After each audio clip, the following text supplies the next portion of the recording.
Hey all my digitally twisted outlaws, how you guys doing today? So we're here today on Thanksgiving, which we celebrate Thanksgiving here because we're outlaws. And we're also today going to talk about issue number 3 of Vampirella versus Purgatori. I like the cover for this one a lot. I think it's really cool. It looks like Vampirella is like stepping through a prism or something. Really great artwork. Very classic Vampirella look. Always super sexy. Always love her outfit. She's even got some really cool gold earrings going on. Beautiful. Good look, Vampirella. I like it. Alright, so moving on. So issue number 3... Issue number 3, you know how sometimes when you're watching movies that are trilogies, Lord of the Rings, Star Wars, you have your first issue or your first episode where you introduce all the characters, a little bit of the backstory, what's going on. Then you have the second episode issue where now you're putting everybody in like a really bad situation. Everything's kind of coming together. It's starting to unravel. Yeah, you're basically just putting all the characters in the worst situation possible. Then when you get into your third issue or your third episode, everything resolves and you have the conclusion of the story. Issue number 3 of Vampirella and Purgatori is definitely that second episode, yes, of the trilogy. So in this one, you know, at the end of last issue, we saw Hel get introduced, and she starts off this issue. We're in the Shadow Realm of Hel. Honestly, as somebody who's read a lot of Norse mythology and know a lot about the backstory of Hel, you know, what she does, kind of what she rules over, how she's normally depicted in Norse mythology, I'm not really sure where they got the idea for this Hel. She's not depicted the same way that she typically is in Norse mythology, and I'm not really what's up with these skull heads that are talking to her in rhyme and seem to be some sort of oracle. So it starts off, Hel is talking to her oracle, which is these talking skull heads, and basically asking them, you know, where is Vampirella getting all of her information? We can obviously see that Hel is invested, rightfully so, in Lilith winning the game.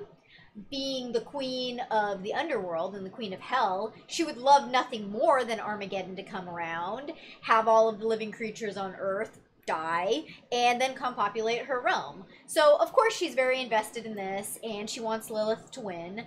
At this point, she's wondering, where is Vampirella getting all of her information from?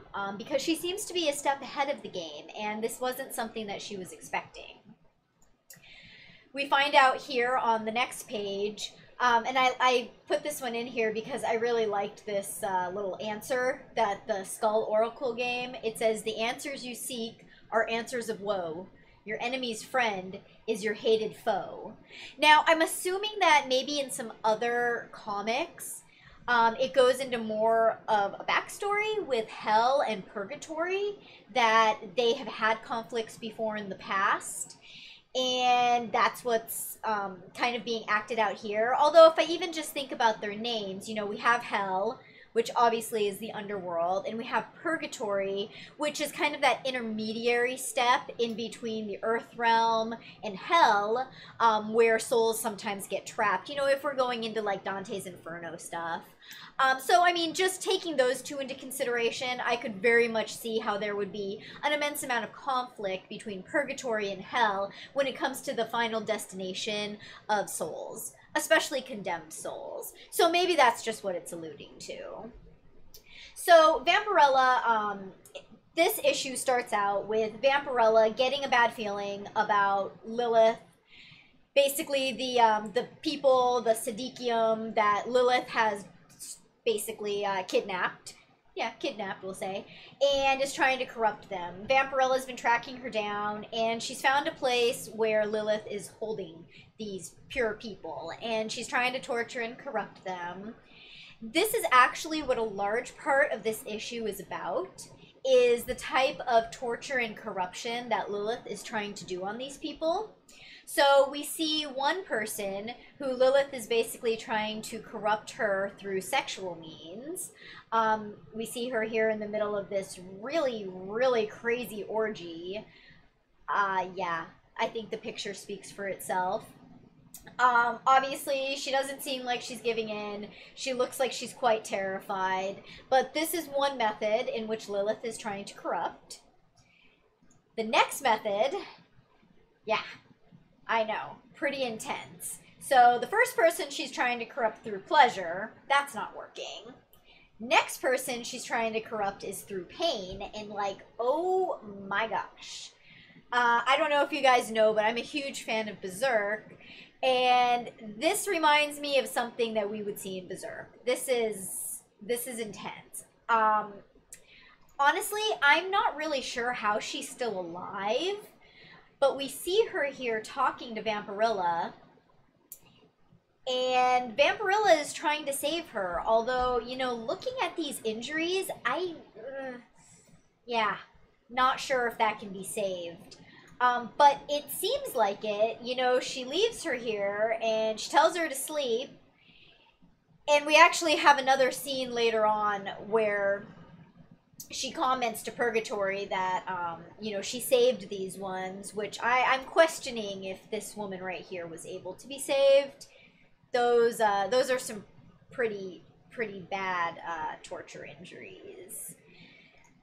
Moving on the Purgatori side of the issue, Purgatori has found where Undyne is and is now trying to get information from Undyne about, you know, where she's getting her information, how this whole game was constructed, and, you know, we see them fighting here. Undyne tries very in vainly to put up a shield, although we're quickly able to find out that Purgatori can just break through this shield and kind of mind meld with Undyne in order to, you know, get more insight into what this little game is. Because now Purgatori is getting tipped off on, you know, where's she getting her information as well.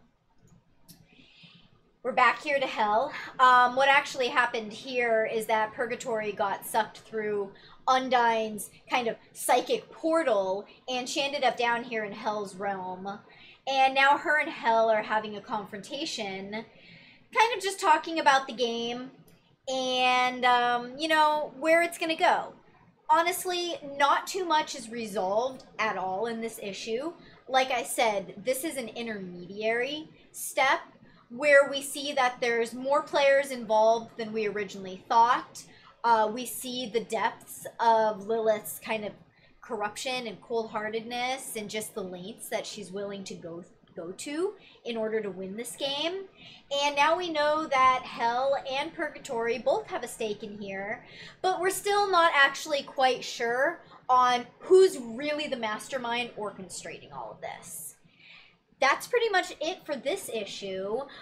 Hopefully in the next issue we're going to find out a lot more. Start getting to the bottom of this, finding out who's pulling the strings, and getting more of a clear-cut picture of what's going on. I look forward to talking to you all then. See you later. Bye!